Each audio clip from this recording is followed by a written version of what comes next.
আমি প্রথমে বলতে চাই যে ভোট যে ইঞ্জিনিয়ারিং হয়েছে, তারা ক্লেম করলো না কেন ওইভাবে? তারা তারা আর কত, তারা 17টা সর্বোচ্চ বিরোধী দলের যে এই পর্যন্ত এইবারের ভোটের আগে পেয়েছে।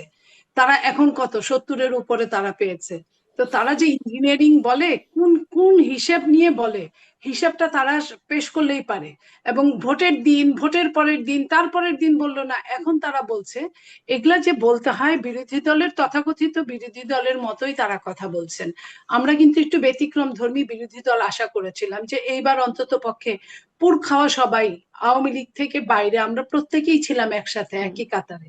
তারা অন্তত বুঝবে যে রাষ্ট্রটা অনেক দূর পিছানো হয়েছে, পিছিয়ে গেছে। সেটাকে আমাদের যে কোনো ভাবে সবাইকে মিলেমিশে ঐক্যের মধ্যে সামনের দিকে আনতে হবে, গণতন্ত্রকে সামনের দিকে আনতে হবে, ক্ষুরোধার করতে হবে। সেই জায়গা ভুলে গিয়ে তারা কারণে অকারণে যে ধরনের কথাগুলো উপস্থাপন করার চেষ্টা করে, সেগুলো আসলে এক ধরনের বিড়ম্বনা ছাড়া আর কিছুই না। আমি বলবো যে গণতন্ত্রের স্বার্থে আমি যেটা আশা করেছিলাম যে একদম ছায়া সরকারের মতো বিরোধী দল সত্যিকার যেখানে বলতে হয়, অনেক কথা তারা কিন্তু বলতে পারেন না। হ্যাঁ, এটাও সত্যি, মায়ের পেট থেকে পড়ে কেউ শিখে আসে না, তারা শিখুক, শিখছেন, ভালো কথা। এই যে তারা হুড়ার মধ্যে যে 133টা আপনার অধ্যাদেশকে যে পাশ করতে হবে, সেইখানে তারা তারা কোথায় সহযোগিতা করবে সেটা না করে তারা বরাবরের মতোই তারা বিরোধিতা থাকতে হবে, বিরোধী থাকছে। আচ্ছা, আপনি বলেন তো, এই যে সন্ত্রাস বিরোধী অধ্যাদেশ পাশ করেছিল কারা, আন্দোলন করেছিল কারা, কারা মাঠে থেকে সরকারকে বাধ্য করেছিল? বিএনপি কি বাধ্য করেছিল? না, বিএনপি ছিল।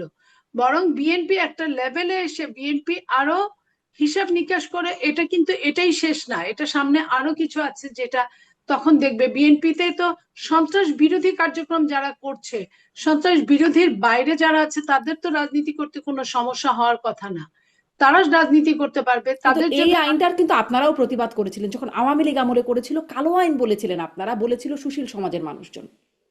সেটা করেছিল, কিন্তু আওয়ামী লীগ এখন যে কাজ করেছে সেটা বিএনপি করবে কি করে ভাবলেন? 17 বছর বিএনপি পাশ তো রাস্তায় করে ফেললো মার সেই। খাওয়ার একটা দল, 17 বছর গুম খুনের একটা দল, যে যে দলটা এত সাফার করেছে, তারা হুম। তাদের তাদের মাধ্যমে এই সাফারিং থেকে কিন্তু মাননীয় প্রধানমন্ত্রী কি বলেছেন যে আমাকে যারা ভোট দিয়েছেন, আমাকে যারা ভোট দেন নাই এবং যারা ভোট দিতেই যান নাই, সবারই আমি প্রধানমন্ত্রী।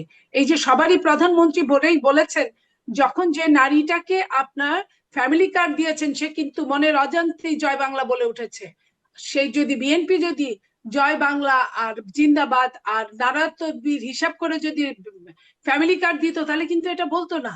বিএনপি যে রাজনীতিটা সাফার করে এসেছে, সেই রাজনীতিটা বিএনপি ফিউচারের জন্য চান না।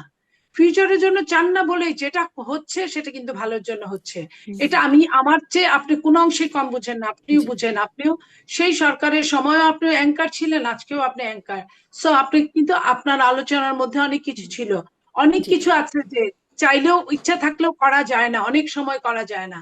আজকে যারা আরেকটু বলুক না, সন্ত্রাস বিরোধী আন্দোলনে আজকে তারা বিপক্ষে অবস্থান নিয়েছে, অথচ তারাই কিন্তু তৎকালীন ইন্ট্রিম সরকার প্রধান দিয়ে কিন্তু সন্ত্রাস বিরোধীর নাম বলে কিন্তু একটা দলকে আপনার কি করেছে, স্থগিত করেছে, নিষিদ্ধ করেছে। কখনো ইন্ট্রিম সরকার স্থগিত বলেছে, কখনো নিষিদ্ধ বলেছে।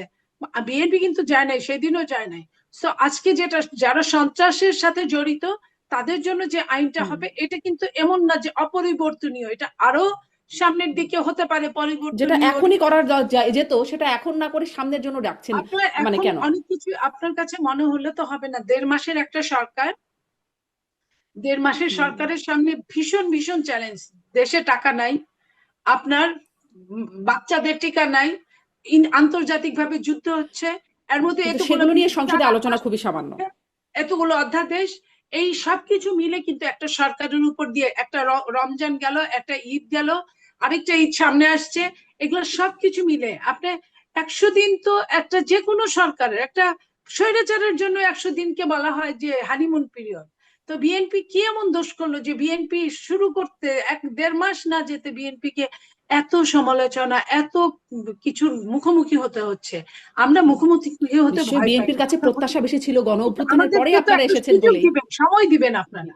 নিশ্চয়ই, নিশ্চয়ই, কিন্তু আপনারা যা শিকার হয়েছেন আপনারা তা করতে চান না। সেই প্রসঙ্গটা নিয়ে যদি আরেকটু, আমার আসলে সময়ও নাই, শেষ হয়ে গেছে, তবুও একটু যদি কথা বলার সুযোগ হয় বলবো। আমি সালাউদ্দিন আইয়ুবী আপনার কাছ থেকেও একটু এই বিষয়টা জানতে চাই যে আপনারাও সন্ত্রাস বিরোধী আইনের বিষয়ে আপনারা যখন এই বিষয়ে নিষিদ্ধ হয়েছিলেন সন্ত্রাস বিরোধী আইনে, তখন এটি অগণতান্ত্রিক অসাংবিধানিক ছিল, এখন সাংবিধানিক, বা আপনারা অবশ্য সংবিধানটাকে খুব একটা আমলে নেন না, কিন্তু এখন গণতান্ত্রিক।